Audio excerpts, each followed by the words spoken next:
पिछले एपिसोड में आपने देखा कि ऐश लियोन की हेल्प से गलारिन बर्ड्स को पकड़ना स्टार्ट कर देता है, जहां पर सबसे पहले स्नो स्लाइड स्लोप पे लियोन को एक आर्टिकुनो देखने को मिलता है जिसको वो अपना फ्रेंड बना लेता है। इसके बाद ऐश डिसाइड करता है गलारिन मॉल्ट्रेस को पकड़ने का, जिसके लिए सब लोग आइल ऑफ आर्मर के फील्ड ऑफ ऑनर में आ जाते हैं, जहाँ पर वो डोजो के आसपास काफी देर तक वेट करते हैं, बट उनको गलारिन मॉल्ट्रेस कहीं पर भी देखने को नहीं मिलता। अब आगे मिस्टी और सरीना काफी डर रहे होते हैं क्योंकि रात हो चुकी थी एंड वहाँ पर काफी सारे डेंजरस पोकेमॉन थे। तभी पिकाचू को अजीब सा फील होता है और वो बताता है कि उसको घास में किसी पोकेमॉन की आग दिख रही है। कोई भी उसके बात पे ज्यादा ध्यान नहीं देता, पर तभी पीछे से ऐश के ऊपर एक वीवाइल अटैक करने वाला होता है, पर पिकाचू का ध्यान पहले से ही वहीं पर था, जिसके चलते पिकाचू उस वीवाइल के ऊपर थंडरबोल्ट का यूज कर देता है और वो वीवाइल वहाँ से भाग जाता है। तभी ऐश और उसके फ्रेंड्स को एक आवाज सुनाई देती है। लियोन बोलता है कि फाइनली मेरे अकॉर्डिंग ये गलारिन मॉल्ट्रेस की आवाज है और वो यही कहीं आसपास है, बट हाँ ध्यान देना वो अंधेरे में ज्यादा अच्छी तरीके से नहीं दिखता है, वो काफी डार्क पोकेमॉन है। सब लोग बिल्कुल ध्यान से देखना स्टार्ट कर देते हैं और सरीना बोलती है कि वहाँ पर मुझे कुछ दिख रहा है पर्पल फ्लेम्स की तरह। लियोन बोलता है कि तुमने बिल्कुल सही पहचाना है, वही है गलारिन मॉल्ट्रेस। ऐश और उसके फ्रेंड भागने लगते हैं गलारिन मॉल्ट्रेस का पीछा करने के लिए ताकि वो कहीं पर भाग ना जाए। तभी लियोन उन सबको रोकता है और बोलता है कि गलारिन मॉल्ट्रेस तुमसे कहीं ज्यादा फास्ट है, अगर तुम उसके पीछे भागते हो तो वो काफी तेजी से भाग जाएगा एंड मॉल्ट्रेस को डोजो में रहना काफी ज्यादा पसंद है, थोड़ा वेट करो वो यहाँ पर खुद आएगा।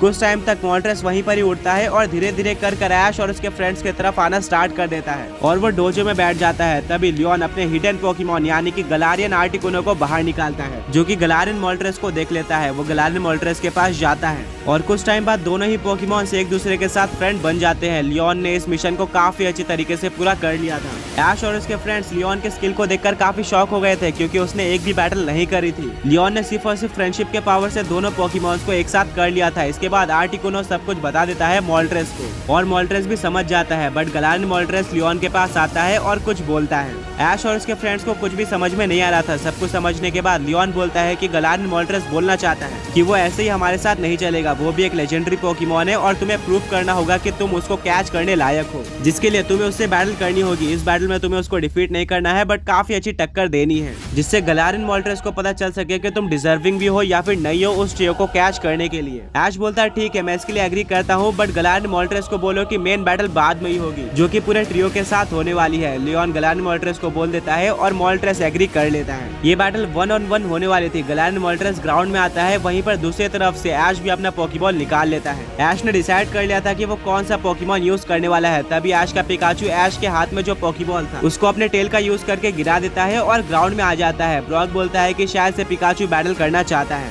और वो ये नहीं चाहता कि तुम उसके बदले किसी और पोकेमॉन का यूज करो। ऐश बोलता है फिर ठीक है, मैं पिकाचू के साथ ही जाने वाला हूँ, यानी कि ये बैटल होने वाली थी गलारिन मॉल्ट्रेस और पिकाचू के बीच में। बैटल स्टार्ट हो जाती है। सबसे पहले मॉल्ट्रेस यूज करता है डार्क पल्स अटैक का, जिसको पिकाचू एजिलिटी का यूज करके डॉज कर लेता है और फिर पिकाचू यूज करता है थंडरबोल्ट का, जिसको मॉल्ट्रेस डॉज करके यूज करता है हरिकेन अटैक का, जिससे एक काफी बड़ा हरिकेन पिकाचू की तरफ आ रहा होता है। पिकाचू उस हरिकेन के अंदर फंस जाता है, बट ऐश अपने पिकाचू को थंडरबोल्ट अटैक यूज करने बोलता है उस हरिकेन पे, जिससे पूरा हरिकेन इलेक्ट्रीफाई हो जाता है। फिर ऐश बोलता है कि पिकाचू टैकल अटैक का यूज करके उस हरिकेन का डायरेक्शन मॉल्ट्रेस के तरफ कर दो। पिकाचू बिल्कुल ऐसे ही करता है और वो हरिकेन गलारिन मॉल्ट्रेस के तरफ जाता है, जिसको वो डॉज करने की कोशिश करता है, बट फिर भी वो अटैक मॉल्ट्रेस के ऊपर लग जाता है, जिससे मॉल्ट्रेस उस इलेक्ट्रीफाइड हरिकेन में फंस जाता है और उसको डैमेज भी पड़ना स्टार्ट हो जाता है क्योंकि वो इलेक्ट्रिक टाइप से वीक था। इसके बाद गलारिन मॉल्ट्रेस यूज करता है हीट वेव अटैक का, जिससे उस इलेक्ट्रीफाइड हरिकेन में हीट वेव्स भी आ जाती है और मॉल्ट्रेस इस हरिकेन से बाहर निकल जाता है। फिर वो वर्ल्ड विंड का यूज करके इस हरिकेन को पिकाचू की तरफ वापस से मोड़ देता है। पिकाचू इसको डॉज करने की कोशिश करता है, बट वो दोबारा से इस हरिकेन के अंदर फंस जाता है और इस बार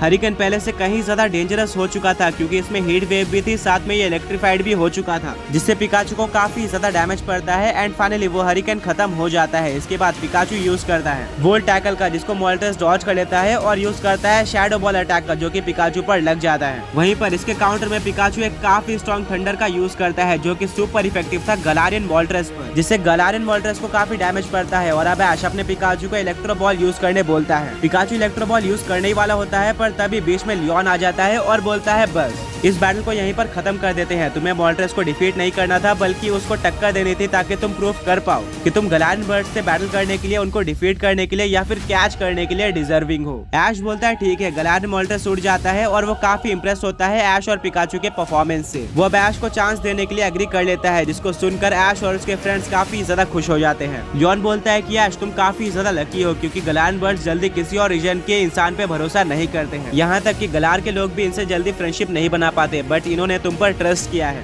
इससे पता चलता है कि तुम कितने ज्यादा स्पेशल हो। ऐश बोलता है बिल्कुल, और मैं इनका भरोसा नहीं तोड़ने वाला हूँ। ऐश और लियोन ने अब 2 गलारियन बर्ड्स यानी कि गलारियन आर्टिकुनो और गलारियन मोल्टस को फ्रेंड बना लिया था। तो ब्रॉक बोलता है कि फाइनली अब हमें चलना चाहिए 3rd गलारियन बर्ड को कैच करने, जो कि होगा गलारियन ज़ैप्डोस। एंड उससे मिलने के बाद हम तीनों ही पोकेमॉन से एक साथ बैटल कर सकते हैं, जिनको डिफीट करके ऐश अपना टास्क कंप्लीट कर लेगा। लियोन बोलता है कि हाँ बिल्कुल, बट एक बात ध्यान में रखना कि गलारियन ज़ैप्डोस को पकड़ना सबसे ज्यादा मुश्किल है। ऐश बोलता है ऐसा क्यों? लियोन बोलता है कि सारे ही गलारियन बर्ड्स किसी के ऊपर जल्दी भरोसा नहीं करते हैं, बट अगर कोई ट्राई करता है तो गलारियन मोल्टस और आर्टिकुनो को अपने ऊपर भरोसा दिलाना इजी है। बट वहीं पर इनको कंपेयर करें ज़ैप्डोस से, तो ज़ैप्डोस किसी भी इंसान के ऊपर भरोसा नहीं करता है और इन दोनों से बिल्कुल अलग। वो जमीन पे रहने वाला पोकेमॉन है, वो उड़ नहीं सकता और भागता रहता है और उसकी स्पीड भी काफी ज्यादा है, जिसके चलते उसको पकड़ना काफी ज्यादा मुश्किल होने वाला है। तो ओवरऑल तुम्हारे लिए ये काफी चैलेंजिंग टास्क होगा, बट अब क्योंकि हमारे पास 2 लेजेंडरी बर्ड्स है, तो मेरे अकॉर्डिंग 3rd लेजेंडरी बर्ड यानी कि गलारियन ज़ैप्डोस को ढूंढना इजी होना चाहिए।